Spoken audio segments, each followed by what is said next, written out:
All right, you got yourself a brand new narrow beam and you're reusing your old torsion bars. Pretty cool. All you have to do to use those is actually drill a new hole for your grub screw. Little dimple hole there. The only thing is you have to have the right drill bit for it because a regular old drill bit won't work. You have to get the right angle. We're gonna show you how to do it. Okay, well, we're at the sander. We're gonna sharpen our drill bit to 90 degrees. Most drill bits are 118 degrees generally. You know, when you're sharpening them, I sharpen drill bits all day long, and I'm not really concerned about keeping them at 118, but if you are, you can measure that up. But we need 90. That's what we're looking for right there.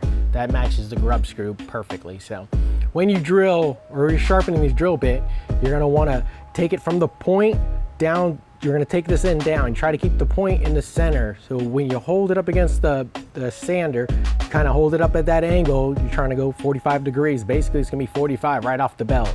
Then you're gonna sand it down till you touch from the point, and you're sanding this part down till that whole side's flat and even. Don't get it hot because you don't wanna, if you heat these up, they're no good anymore. So you try to keep it cool, keep a bucket of water next to you. Rotate it 180, do the same thing. Then I take it and I hold it up against the back wall right there, which is white, and you can just really see. So you can see that these angles are both exactly the same from both sides. You want to measure it, you know, hold the level back up or square back up there and get your 90 degrees. And when you're all said and done, we're gonna have to come back and take the back edge down. Otherwise, it'll actually curve up and the back edge will be touching before the sharp edge is touching. So we'll go ahead and get that cut.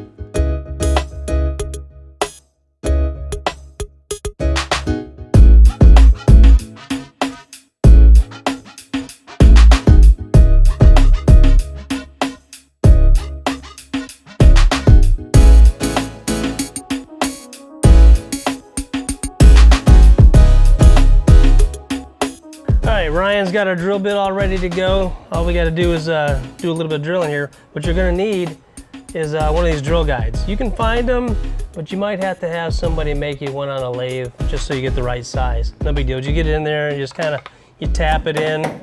It'll help guide your drill right to where it needs to be. Just like that. Then all you got to do is after you get it done, you mark where you're going to cut these off, pull your arms off, cut off the ends of the torsions. You're done. All right, if you like the tips you're seeing here, make sure you subscribe and hit the bell, and we'll see you in the next one.